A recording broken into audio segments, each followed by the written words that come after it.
SwayamPrabha. Digital India. Educated India.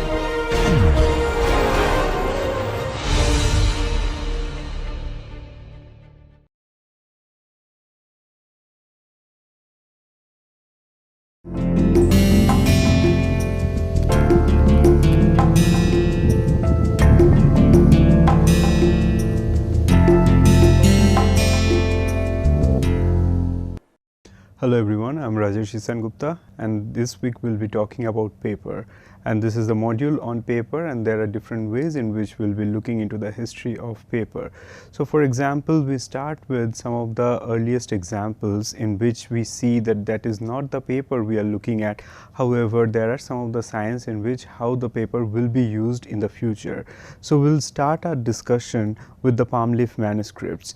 Now the thing is that in this particular week or in this module, we will be looking into different use of paper, and mostly we will be seeing the development between 14th and 18th to 19th centuries, and in this time we will be finding a diverse range of areas and schools and different kind of working methods and coloring techniques. At the same time, different royal courts and other schools, how they improvise and how they also incorporate paper, and they enhance the material quality of paper, paint and pigment, and take this tradition of painting in India further. So our discussion starts with some of the earliest examples, and as I have already mentioned that these are not on paper but they are on palm leaf manuscript, and they are also on wood. So some of the earliest examples for this, and something that is portable. So for example, when we look into the murals are not something one can carry them home. So murals is in a place which is in some ways we can call it stagnant, immovable. On the other hand, paper gives the opportunity for people to take those images home, and that also marks a shift from the kind of images we have looked at so far. So for example, if we have looked into the sculptures, if we have looked into architecture, at the same time also the mural paintings, so they have a very different kind of character from the way in which we see the use of paper or the use of manuscript would do. So in the 10th 11th century, we find that there are some of the earliest surviving manuscripts that we have in the Indian subcontinent, and those will be from the Pala Sena dynasty from the eastern India. So for example, the ones we have on screen, so these two panels, they are actually the book covers. We have the palm leaf manuscripts, and the palm leaf, as we know that for the size and the shape of the palm leaf, so the manuscript can only be done in this horizontal format and really narrow in their pictorial space. So in those spaces we find that there are the scriptures and different kind of doctrines or the narratives, those are written, and side by side there are images. And so the book covers that we also have on screen, so the front cover and the back cover, they also follow the similar kind of format. So there are those two book covers which will be there, and then in between them there will be all those palm leaf, the files, and that is how the entire manuscript are made in the Buddhist context. So these are some of the earliest examples that we find, and as we know that in the Buddhist monasteries, the practice of reading the scriptures, the practice of education, that have been there quite strongly manifested from the very early times. So that is the reason the use of manuscript should not come as a surprise there. And we do not really have any other modes of making this manuscript except for painting or writing onto them. In some cases we do have the stippling or engraving on the palm leaf, but that is also not something that was widespread. So we do have some of the earliest examples of printed manuscript, but those were not there in India or the Indian subcontinent, but those were there in China. So the Diamond Sutra that we have from the 8th and 9th centuries, those are the ones we find to be some of the earliest examples of the manuscript which were printed on paper. Now coming back to the Indian subcontinent, what we find here that some of the earliest examples of these manuscripts, as I have already mentioned, that they are on this palm leaf, that they are written and drawn on palm leaf with this wooden covers. So they are called as pustaka. And it is also believed that when someone is taking a pustaka home or to a place for study, so they are actually carrying a section of the sacred architecture with them. So that is the reason this movable forms for devotion, movable forms of education, they have been highly significant for the ones who are the devotees or the learners. So according to Jina Kim, she argues that how this played a very important role, not only in terms of understanding the religion, but also for knowledge circulation. Now from there, what we find that in the Buddhist and in the Jain context, there are many of this manuscript that we find, and some of the earliest surviving manuscript, for example the one we have on screen, and this comes from perhaps from one of those Ashtasahasrika Prajna Paramita. So that is one of those Mahayana Buddhist text which was richly decorated and richly illustrated, and this manuscripts which are made during this 10th 11th centuries and from Eastern India. So this follow this particular style that we understand today as something which is understood as the Pala and the Pala Sena style in Eastern India, in mostly in the Bengal region. And so it is not quite clear that, I mean, whether this manuscripts were produced in part of Eastern India today or the region which we understand as Bangladesh. So these are mostly the areas in which we find they were practiced, and if we see the kind of images those were produced on them, so there was a layer of this base material that was put on the top of this wooden covers as well as on those palm leaf, and then this base material was usually made of some kind of like calcium carbonate or zinc oxide and things like that, which gives a white coating on the top of it. And on the top of them we find that there were different kind of drawing materials, perhaps red oxide, perhaps charcoal, and things like that were used for doing the initial drawings, and then we have the different kind of application of color. Now if we see also the kind of images those are produced here, so for its horizontal orientation we have the images which are put in different sections. So if there are many deities who are been addressed in this manuscript, so although the figures of those deities, the figurative representation, we find them to be here on this book covers. So for example, here we have a prominent image of Buddha at the center, so that also gives us a sense of his supremacy in this manuscript. Moving on from there, if we find that some of the other manuscript, for example this one as we see, and this one comes from 15th century, so at least from 14th century we have paper available in the Indian subcontinent. Now paper is not something that was made in India initially, and that perhaps came from China via Persia. So it came from like China, Central Asia, from there to Middle East, and from there it came to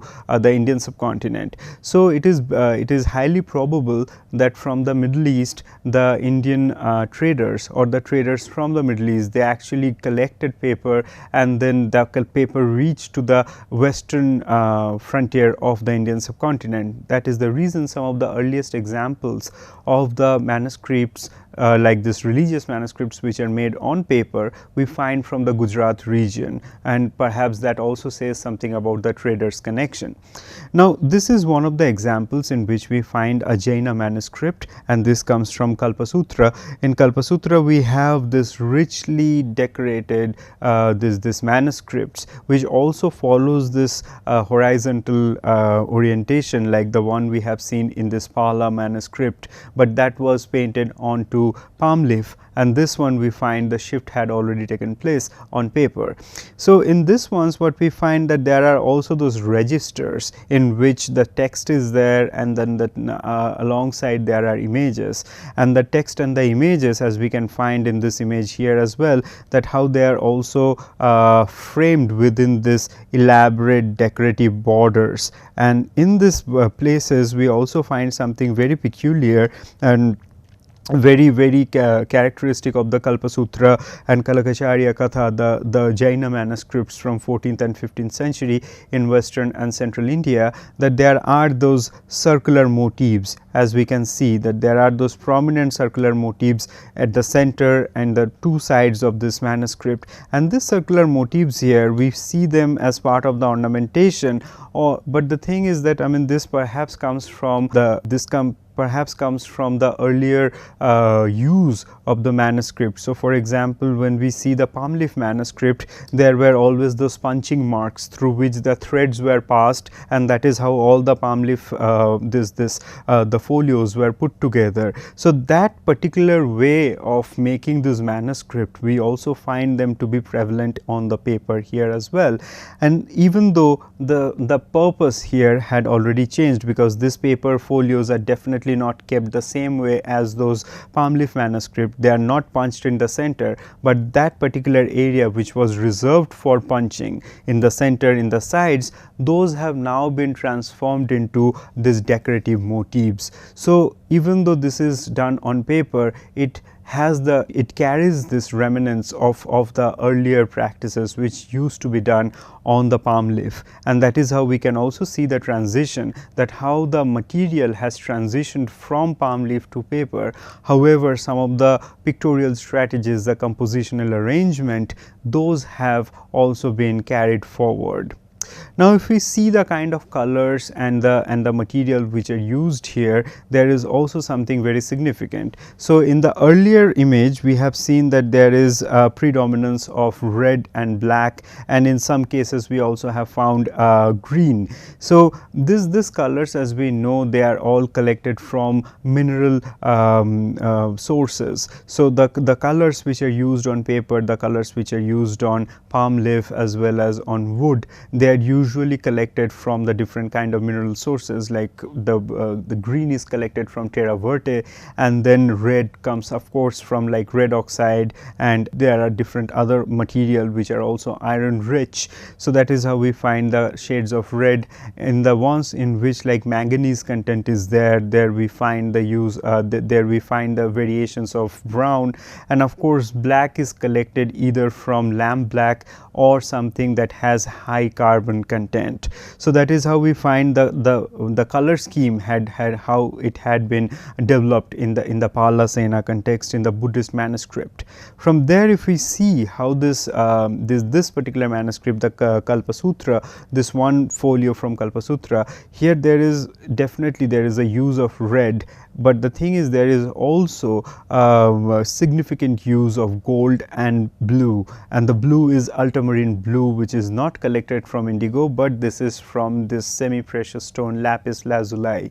So, lapis lazuli is also something that is collected from Afghanistan and parts of Central Asia. This is not always indigenous to India. So, this also says something about how the people who were commissioning this Jaina manuscript, they had a very different kind of economic background from the ones we have seen in the Pala context. So, the trader community in the Western India, and who were also several of them were Jains, and they have commissioned these manuscripts. So, as we have already mentioned that how making the manuscript, this was a very integral part of devotion and also attaining spiritual merit. That is the reason there was always this attempt of devoting the best to the gods, and that is how we find that, I mean, whoever were capable of spending, they have put their best effort for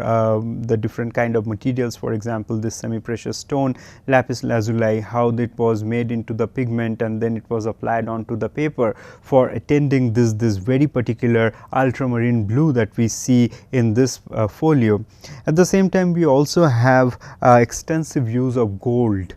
So, for example, here we find, and then like, I mean, of course, in this areas also we find, sometimes we also find the text is also those are also painted with gold. So, gold and lapis lazuli, the choice of this material, they say something about the economic condition, at the same time the preference of the Western Indian communities, and how those were different from the Eastern Indian monks and the Buddhist monasteries, and then how their choice, their economic status, at the same time their accessibility of how colors and different kind of pigments, how those things were different, and how all of those aspects, they have contributed immensely to the kind of images they have produced. Now, if we think about the different religion and the use of manuscripts, so if we find some of the earliest examples in the Buddhist context, in the Jaina context, then one question might come, then I mean, why not in Hinduism? So in Hinduism we find that there are the traditions where more they have evolved more around listening. So if there is one particular manuscript one person has, that can be a performer, that can be a priest, and then the rest of the people are encouraged to listen to the recitation of this manuscript, and it's not really for individual worship or not really for the individual devotion, for studying. So for studying also as well, for the longest period of time we find the Hindu the scriptures, they were listened and they were remembered instead of they were written down and read. So this culture or this orientation towards listening, the orientation towards orality, that actually perhaps contributed to the scarcity of this manuscript that we find today in the Hindu context. It doesn't say that I mean there are no manuscript at all, but there are significantly less manuscript compared to the Buddhist and the Jaina context. So perhaps one of the earliest surviving the Hindu manuscript that we find, and that is something called Nisva Sattva Samhita, and that is a Tantric Shaiva text that was found from Nepal in the 9th century. So in the 16th century, after we find that the prevalence of this the Jaina manuscript, the use of paper, the use of different kind of pigment based color, the way we have already discussed it. So after we find that those practices were established, then there have been more and more manuscript we find those were made on paper. So the use of palm leaf became limited, and they were done only in few sections of the Indian subcontinent, and in most of the parts of the Indian subcontinent we find the widespread use of paper. And by this time we also find paper was produced in the Indian subcontinent, and there were elaborate processes for making paper. Now this is one of the other kind of manuscript painting that we find here, and this is called Chaura Panchasika, and Chaura Panchasika was a collection of poetry that was written in 11th century Kashmir by Wilhan. And Wilhan, he the poet, the way he had written Chaura Panchasika, with time it became more and more prominent, and in the 15th and 16th century we find in central India especially it gained more prominence. And this is also the time when we find the illustrated manuscript or the illustrated copies of Chaura Panchasika started emerging in central India, for example in the Malwa region and so on, in Mewar region and in the Rajput dominated areas as well. So this is one of the examples that we find. This is perhaps this is the Rajput painting. It perhaps came from Rajasthan, and similar kind of paintings we also find from the Malwa region as well. And what we find here to be the stylistic features, that there are text, and the part of the text, as we can see, they appear in the upper register of this image here, and the text is there, and then the lower part of this image here, what we find that is kept for making the images. So usually for this kind of manuscript we find there are calligraphers or the people who would write the text, and then they will leave the space for the painters to draw on these areas. So that is the reason what we find, that these are always been done in a collaborative process instead of being individualistic works. Now what we find here to be interesting in terms of its features, that it is a rectangular pictorial space in which there is a pavilion. There is this royal pavilion that we find here, and then with pillars and with the curtains drawn, and the curtains and everything, the pillars, everything, they are done with all possible details. Then we also have a sense of the interior space here with the use of this with this bedspread and the pillows and so on, and it's a dark interior. That is how it has been shown here.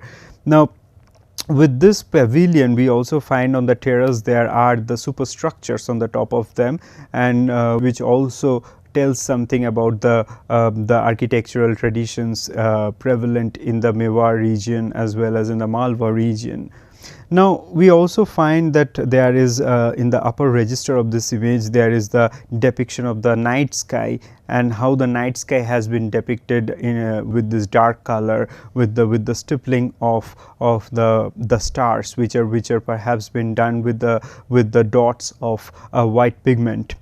And then in the left side of this image, here we find that there is this Naika figure who's there in perhaps in the courtyard or in the garden setup, where she is plucking flower. And if we see the kind of the pictorial traditions, those are followed here. So she is depicted in her profile form, and they are certainly they have this angular, at the same time much stylized version of the figures that we see in our surrounding. So the eyes we find to be much more projected, and this protruding eyes, that is something we find to be also prevalent in the Jaina manuscript here as well. So this flat treatment of the surface, breaking up the surface in many different registers. So for example, here as we find, there are those different registers in which the entire image is divided. So that kind of strategy is also followed here as well.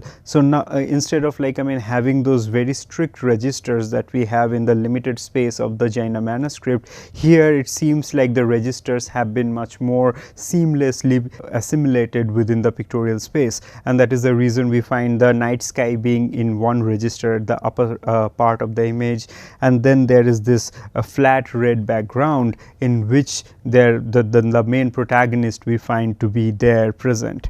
And also, if we can see that, this particular area where this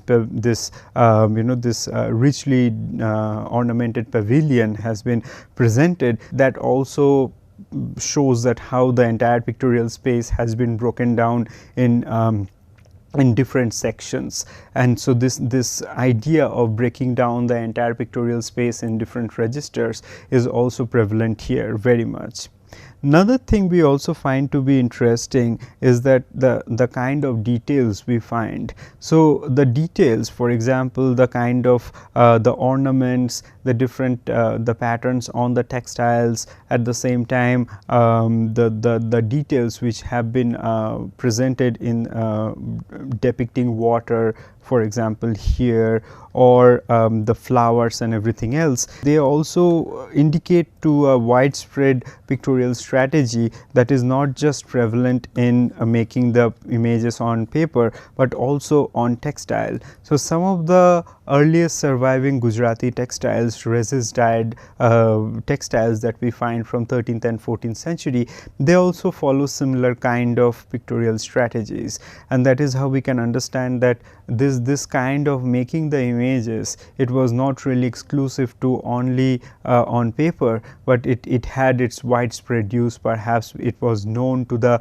makers of textiles as well, and perhaps some of the other practitioners likewise. So from there we find that slowly there were also experimentation. Perhaps there are different groups of people who were involved in it, and the kind of sophistication, the kind of details which were done in some of the later paintings. We find, for example, this one, that the Bhagavata Purana, and these are some of the text we find, if we see Chaura Panchasika being this secular text which did not really appear initially as a strictly religious text. For example, the ones we saw in the Jaina context, in the Buddhist context, and so on. So Bhagavata Purana and Ragamala and Gita Govinda, these are some of the text we find that they have their roots in Hinduism, but at the same time they also borrow extensively from some of the contemporary or earlier literary traditions, like the Gita Govinda that was initially written in Maithili, and that we find to be then translated and then also made into this pictorial narrations in the courts in Western India as part of Central India.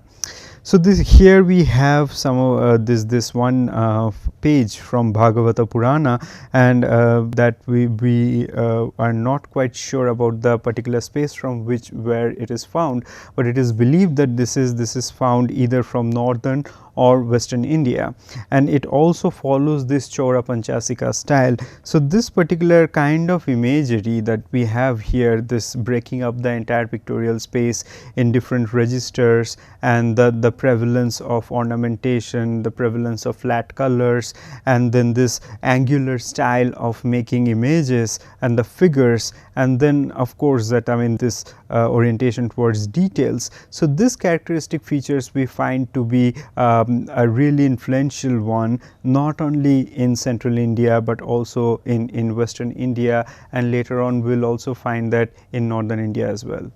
So this Chaura Panchasika style we find to be prevalent when it started being developed in the 14th and 15th century.